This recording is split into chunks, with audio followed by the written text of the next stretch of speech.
Il y a une question. Justement, moi, je trouve ça intéressant que vous parliez des sujets régaliens. Vous êtes reconnu au sein de votre famille politique comme un expert, vraiment un spécialiste des questions de sécurité, d'immigration. Quand on regarde vos propositions aujourd'hui, qu'est-ce qui vous distingue vraiment de celle d'Éric Zemmour ? D'ailleurs, vous avez vous n'avez pas appelé, mais vous avez dit que vous étiez prêt éventuellement à voter pour lui au deuxième tour de la présidentielle. S'il était face à Emmanuel Macron. Je ne sais pas quelles sont vraiment les propositions d'Éric Zemmour.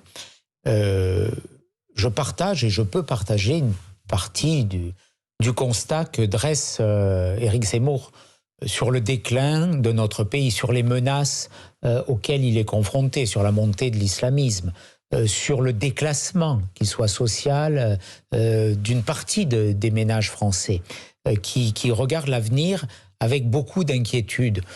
Je partage ce constat que je fais mien, je le posais déjà depuis 2015. Moi, je souhaite que la France reste la France. C'est le slogan de ma campagne. Après, une fois qu'on a partagé ce constat, c'est peut-être ce qui fait la différence. Et ce qui fait la différence avec un candidat issu de la famille des Républicains, c'est quelles sont les propositions. Comment on les met en œuvre, avec quelle équipe. Voilà, et ça, pour l'instant, je ne l'ai pas vu. C'est sans doute ce qui nous différencie. Mais pour autant, quand Éric Zemmour ou un autre dit une vérité, je ne vais pas, de façon un peu stérile et ridicule, dire le contraire de cette réalité, parce que moi aussi je la vois, et surtout ce qui est important, c'est que les Français la voient. Hein. Et justement, vous parliez d'équipe. Aujourd'hui, tout le monde appelle un peu au dépassement. D'ailleurs, vous posez vos idées, et ce sont les vôtres. C'est des idées que vous avez souvent préemptées de vous-même. Est-ce que vous seriez prêt, pourquoi pas, à faire équipe avec Éric Zemmour si le cas se présentait à l'issue du deuxième tour de la présidentielle ? Vous avez raison de souligner que ces idées, et c'est un peu ce qui, je crois, fait ma spécificité dans cette campagne. Je les défends depuis le début de mon engagement politique. Des valeurs pour mieux protéger nos concitoyens, des valeurs pour mieux faire respecter notre identité. Voilà, je le fais depuis 2007 que je suis député. Je me rappelle de mes contributions à la loi pénitentiaire, que je n'avais pas totalement approuvée d'ailleurs sur certains aspects. Je me rappelle du rapport sur l'exécution des peines que j'avais adressé à Nicolas Sarkozy, qui avait débouché sur 3 lois. Une loi sur l'encadrement de type militaire pour les mineurs délinquants, jamais appliquée par François Hollande. Une loi suspendant ou supprimant les allocations familiales pour les parents manquant à leur devoir d'autorité parentale. Une loi pour construire des places de prison sur l'exécution des peines. Donc, mais vous pourriez faire moi, je suis en cohérence là-dessus. Et je suis dans ma famille politique. Moi, je souhaite qu'un républicain gagne. Je ferai équipe. Nous sommes une équipe. Éric Zemmour n'est pas républicain. Il ne fait pas partie des Républicains. Voilà, donc il suit sa démarche. Ce n'est pas la nôtre. Encore une fois, moi, je le respecte. Je partage une grande partie du constat. Après, ce sont des chemins différents. On va juste l'écouter, Éric Zemmour.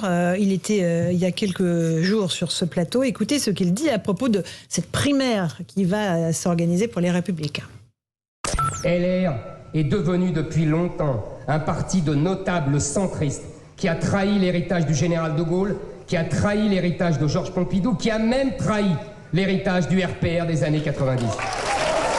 Aujourd'hui, tous reprennent mon discours pour tenter de vous séduire. Ne soyez pas dupes. Les anciens chiraciens qui voudraient vous représenter se disent opposants de Macron. Mais que lui oppose-t-il vraiment ? Macron le dit lui-même, Darmanin le dit lui-même.